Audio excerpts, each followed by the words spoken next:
The Missouri Corn Update is brought to you by the Missouri Corn Growers Association and the Missouri Corn Merchandising Council. I'm your host, David Geiger, and this past week, the National Highway Traffic Safety Administration announced proposed changes to its fuel economy standards. These could significantly affect the role liquid fuels play in the transportation market.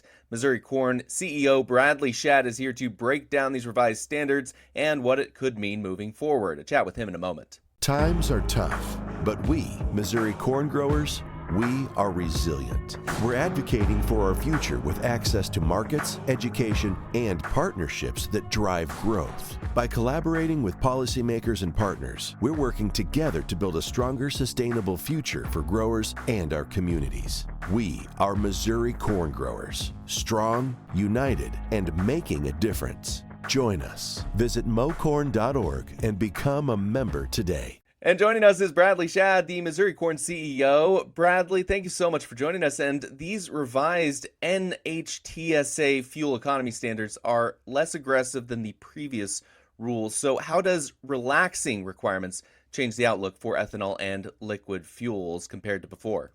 Well, it's definitely a benefit and a step in the right direction. They continue to increase over the years, and the last administration pushed very heavily to get electric vehicles basically mandated. And so NHTSA, the NHTSA, they, under the Trump administration, had rolled those back where the liquid fuels can compete in the market. And of course, ethanol is a big part of the liquid fuels market that we have today.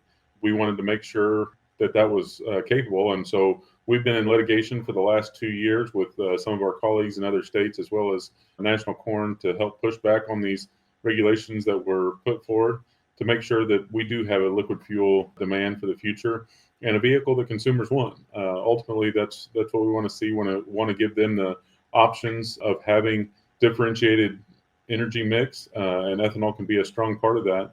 And we want to see that increase. We want to see that percentage of ethanol increase. And this is a step in the right direction that we can continue using liquid fuels in the future. And so that's important for the ag economy as we use a portion of corn to go to that. One of the key changes in this is it no longer averages projected electric vehicle sales into the standard. Why is that important?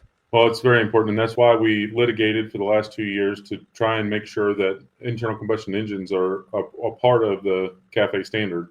It was being regulated out, and having that removed because the CAFE standards is a corporate average fuel economy. Well, there's no fuel in an electric vehicle. So it was wrong, and the court sided with us, and so we wanted to make sure that we had the ability to continue selling liquid fuels and give consumers a vehicle that they wanted. It was the rule that was created was unrealistic and had unrealistic targets, and that's what this administration changed in this rule. And so we're focused on making sure that we can continue selling liquid fuels into the future, including high-octane ethanol.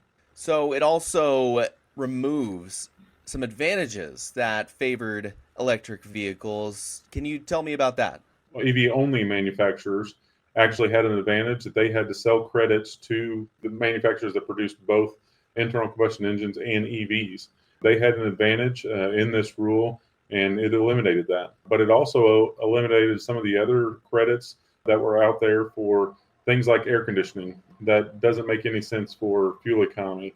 And so this rule had gotten over bureaucratic, and this reduced that. And as we move forward, we're going to see opportunities that, even though the rule still becomes more stringent every year, increasing about 0.5% fuel economy every year, it gives the opportunity for the engine manufacturers, the vehicle manufacturers, to move forward with an internal combustion engine. And that's important. It truly is. That's what consumers are demanding right now. They need the power they need, especially in rural Missouri and rural areas. An EV just doesn't work. In the wintertime, it drains the battery quicker. And on top of that, whenever you look at the total carbon footprint, well to wheels, the total life cycle of an EV, whenever you use high blends of ethanol, there's really no benefit in comparison. And so it's better as we move forward to look at options like hybrid vehicles that use a flex fuel capability of using E85. And so that's something that we're looking at moving forward. We want to change the F factor within CAFE. Bradley Schad is the MissouriCorn CEO. Bradley, thank you so much for joining us. Thanks for having me. And you can stay up to date on these topics with the latest from MissouriCorn by following our social media channels or visiting mocorn.org. That's mocorn.org.